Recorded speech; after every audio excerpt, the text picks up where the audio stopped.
What's up, guys? This is the Gospel According to Mark with a C. He is I, and I am he. Just taking some time to tell you exactly what's on my mind. Guys, I want to share a little of my opinions and views about, on the new Star Trek Picard series.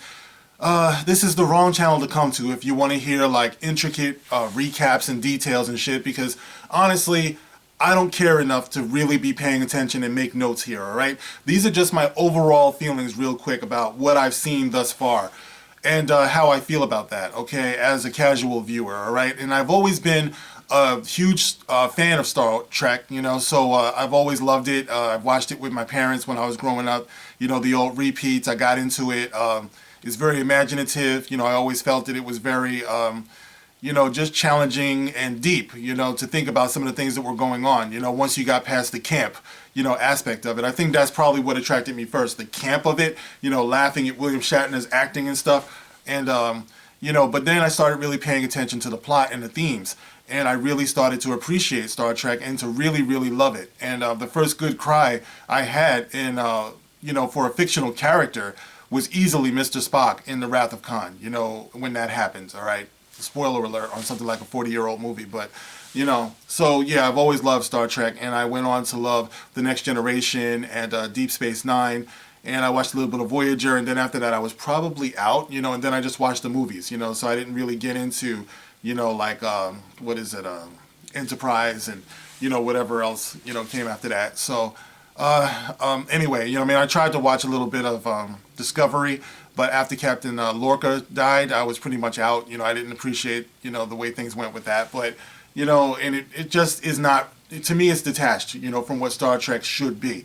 So, when they announced that they were going to be doing Picard, I was intrigued, to say the least, because this was going to be, after all, the first series to go further than any other Star Trek series in terms of the timeline. So, and plus, you're curious, you want to see what Picard and, hopefully the crew would be up to, after the events of The Next Generation. So, I started watching it, and I mean, maybe they waited too long, because Picard as a central figure, is like less than inspiring. It's like, if you're going to be in an advanced age the way he is, I would think there would be more dignity to the character, and he would be given the dignity that his reputation would demand. The man has saved the universe many, many times over. And to say that he would be a war hero or a hero is a vast understatement. So from the very first episode, when you see some futuristic Oprah like smugly laughing while she entraps Picard in an ambush of an interview, it rubbed me the wrong way from the very beginning. You know what I mean? And Picard is sitting there, and he looks frail, and you can't tell me he's not wearing a diaper, and his voice is, he just seems so feeble, Rafi, and I'm just like, what the fuck? What is this? You know what I mean? And I would think that Picard and crew would have become more like family, where you would see him freely communicating with them, and realistically speaking, I would think that would be the case. It's not even like what I would want to see, more than I believe it would just be honesty, in character, after all the things they have seen and been through. But no, Picard is pretty much presented as being alone, with a couple of, Romulan slaves or whatever it is, and a dog named Number One. So he goes on, and he gets pulled into some type of conspiracy, and, he's got to find out what's going on with this twin after the other twin, who is supposed to be Data's daughter somehow, because they were able to take a chip and they were able to reproduce Data's technology. That would be like me taking a screw out of my toaster and putting it in another toaster and saying that, well, this is the son of my toaster. You know what I mean? I mean, no disrespect to Data. I'm just saying it makes about as much sense to me. I love Data, but I'm just saying, right? And speaking of loving Data, if this story cried out for one character more than any other, I would think it would be Geordi LaForge. Like, of all the characters on The Next Generation, I think that Data had more of a bond with Geordi than any other character, and Geordi is more than qualified in a situation like this to figure out what's going on. So he would be motivated to join Picard to find out what's going on with his friend. Plus, he would also be qualified, in the type of science that's going on here in technology. So I don't understand why he hasn't looked up Geordi LaForge yet. Pay LeVar Burton whatever you need. If you want to get the story honest and you want to get it, realistic, to these characters, I would think that would be one of the first people that he would have went to. Geordi's omission is kind of, it's kind of glaring to me. You know what I mean? So anyway, Picard goes out there and, you got some character here who apparently has some type of bond with Picard to the point where she freely calls him JL, which I found to be off-putting. JL, it's like Captain Jean-Luc Picard. JL? Maybe it's because my union president, on my job, his name is JL, and he's a very easygoing, fun-loving, warm, huggable kind of big guy, you know what I mean? So it's like when I think JL, I'm not thinking Jean-Luc Picard, but here it is. Jean-Luc Picard is being called JL, and he doesn't check that shit, you know what I mean? To me, that's like it having a new character called Mr. Spock, Mr. S. Aren't we just going to be casual here? Hey, Mr. S. And Spock, he'd be raising all types of eyebrows. He wouldn't put up with some shit like that. But this is what we're being asked to accept. Jean-Luc Picard is now JL. All right, he's not Jean-Luc, he's JL. All right, so you have that going on.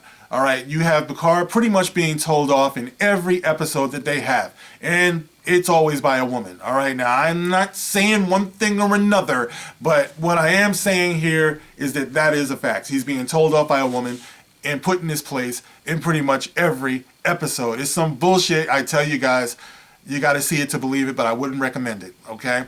So we go through a few episodes of Picard pretty much shitting his pants, fighting off, attackers with his cane. It's terrible. It's like I never wanted to see Picard this way. I never did. And in this last episode, they did this fucking crazy torture porn thing where the episode opens up literally with somebody's eye getting pierced and pulled the fuck out of his head. Bloody all over the place. You know what I mean? As he screams. It's like there was no, nothing given, no painkiller, no nothing. This guy is just straight fucking tortured for our entertainment, I suppose. And I'm sorry. Look, this is not Star Trek. And, I've talked about this before, all right? I even talked about this with The Last Jedi. I was saying that there is a difference between just bad science fiction and bad Star Wars or bad Star Trek, respectively. Now, if you wanted to do this story and make it your own story and take the brand of Star Trek off of it, I think I could be a lot more objective, when I look at this show. But since you put Star Trek on it, I'm sorry. It's like Star Trek has rules. Star Trek has a vision. Star Trek has a fan base that knows damn well what it's supposed to be. So when you open up an episode and you have a guy's eyeball being ripped out of his head with no backstory to it at the time, no warning, no fucking nothing, it's like, I'm sorry, I missed the part where this is exploring strange new worlds and seeking out new civilizations and boldly going where no one has gone before. What happened to that? You know what I mean? This is something entirely different. And if I were judging this on its own as a different property, then it would be different. But this is not fucking Star Trek. All right. And that's the difference. That's the reason why I give this a big thumbs down. All right. Not because it couldn't have existed as its own story and as its own property and been somehow compelling, but because of the fact that it's masquerading as Star Trek and it's got Patrick Stewart in there, it really, and it's like, to me, it's like Logan without Logan. That's basically what this is. That's how you can describe this for me. It's Logan without Logan. There's no Logan character, but you have the fucking feeble old man, and you have the girl, and you have people after them. And that's what you have right here, guys. All right, but it's far from Star Trek. So, I just, like I said before, these people have to stop ripping off what we love, what has already been established. They don't want to respect the lore and the legend and the vision of the original creators, but they want to grab the title. They want to grab the brand so they can get people in there. And that's not what this is. It's like, you can't blame the fans for saying and rejecting it. It's like, yes, I can understand why some people would be attracted to this if they're not familiar with what came before. All right, I'm tired of the excuses. This is not Star Trek. All right, so for all the people saying, oh, you got to grow with it, nah, fuck that, man. It's like we already know that humankind has supposed to reach a certain level of development by the time we get to the time that Star Trek takes place. So it is a distraction that humans are still, and humanity and Earthlings are still steeped in the same vices and the same self-destructive tendencies that would have kept them from exploring the universe and being any type of moral authority whatsoever, to the new civilizations that they came across.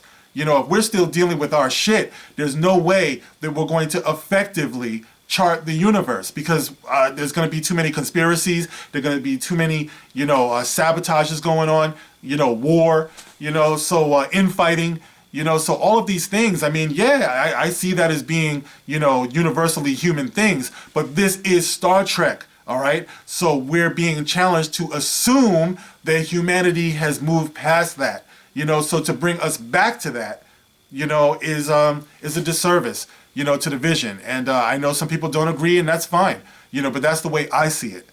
All right, guys. So you can tell me, if you've been watching Star Trek Picard, how you feel about it. Get in the comment section and let me know. As always, you can catch me on Twitter, and you can like, you can share, you can subscribe. When you subscribe, please hit the notification bell and hit all so you get all notifications from when I'm doing these videos.